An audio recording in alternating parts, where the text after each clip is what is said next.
Hello and welcome. I'm Randy Bueller. I'm joined by Shaheen Soorani, and there are no islands in your deck for this Pro Tour. What's going on, dude? It must be sick. It must be the Australian weather. Something's wrong. You're delirious. I'm delirious. Literally, figuratively, magically. Now, I hear you. So you're playing Green Black Delirium. Yep. We're going to talk about it. Before we get into the cards, though, talk to me about how you decided Green Black Delirium. Why is this where you're actually at? Well, we had two decks coming in, and one was Esper, one was Black Green Delirium. I'm on a team with Craig Wesco, Chris Fennell, and a few other great players. And Sure. They're not really the deck building type, so I came with the two decks. And I had Black White Angels also, but that was kind of known. So I was like, okay, these are the decks that we could play. I think they're both very powerful.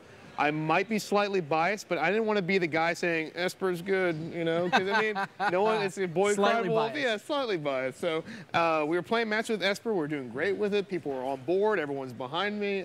Craig Wesco's play testing with it. He's getting coaching from me, sideboarding tips. I'm excited. I'm like, it's going to be an Esper team, right? And then the day before, there's some kind of like medium finishes from them, and I think they believe, honestly, it's more of the player, not the deck. Not saying I'm great or anything, but I'm pretty good at that color combination. Sure. So we all decided that Black-Green was best for the team, and I'm a team player, and I think it was time for me to try to break out of my shell. Oh, okay. I haven't played four since 2008. Wow. In a real tournament, and that was Nationals. And I decided that maybe it's time to give it a whirl. So what better time than the last? So you haven't played Forest since 2008, and I was watching your last round. When's the last time you kept a zero lander and won the game? Won the game 3 for the match. He kept the 7. I kept my. I mulliganed. I got my 6, no land, mulligan. I looked at my 5, no land. I said, you know what? I have my language. I got my transgress. I got my traverse. I got my traverse the Uvenwald. I'm like, it's you time. got an Othanissa, too. And it's time to make or break it. Make or break this round. Yeah, it's a great draw against Band Company if you go land into land. So I scribe bottom, get the nice sweat going, still sweating a little bit, and now we hit the land. It was beautiful. First time in 20 years I kept the no lander, and it paid off, so it was great. New stuff happening right and left. Yeah. All right, let's look at the deck. Grim Flayer, 4 of. This has got to be one of the key cards in this deck, and it puts you a little more in the aggro Black-Green Delirium. And we've seen several builds of Black-Green Delirium floating around this weekend. Talk to me about your take on it, and Grim Flayer in particular. Okay, so I thought it was a genius because I thought that I heard a lot of buzz about how bad Grim Flayer was. I heard it from players on the Open Series. I heard it from players, pros around as well.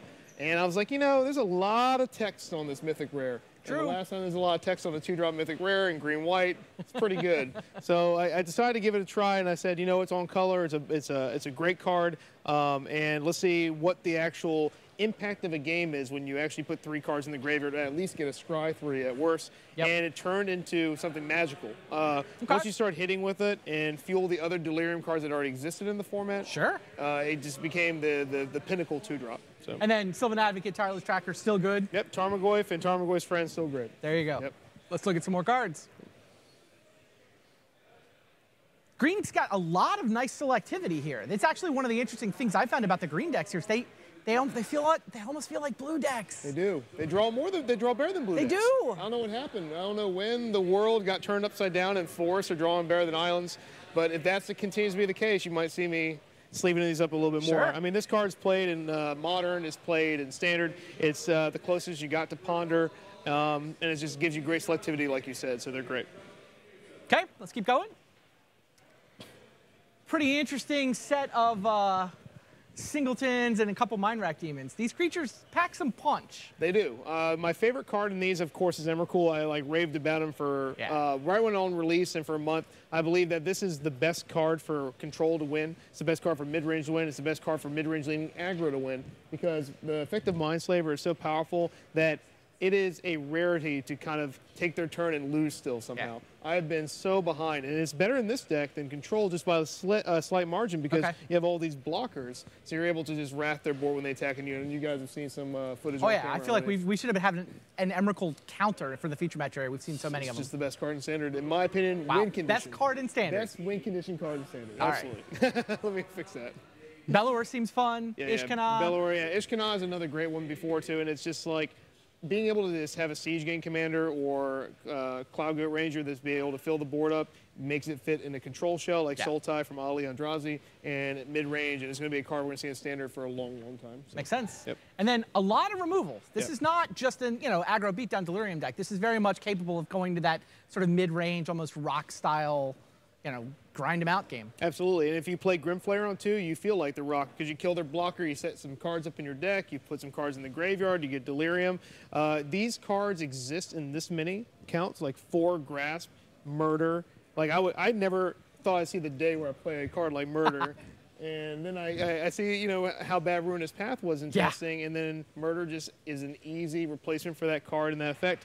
You have to connect with Grimflayer, and without these cards, there's just no connecting with them. So the package is definitely very, very good there. Makes sense. Let's keep going.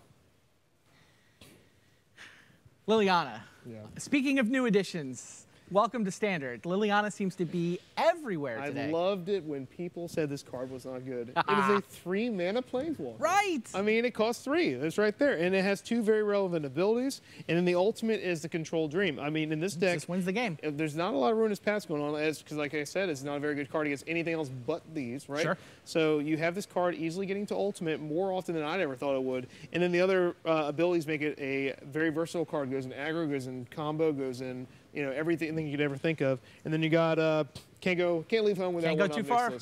Can't go too far wrong with that. Let's look at the lands, just to round things out. Pretty straightforward mana base. Yeah, it's the Evolving Wilds and Quagmires. All these things are great, and it provides card advantage with trackers, so it's fantastic. There you go, green-black Delirium. Bunch of different takes on the build. You get to see Shaheen's. It's doing pretty well so far this weekend. Let's send it back to Rich. Cool.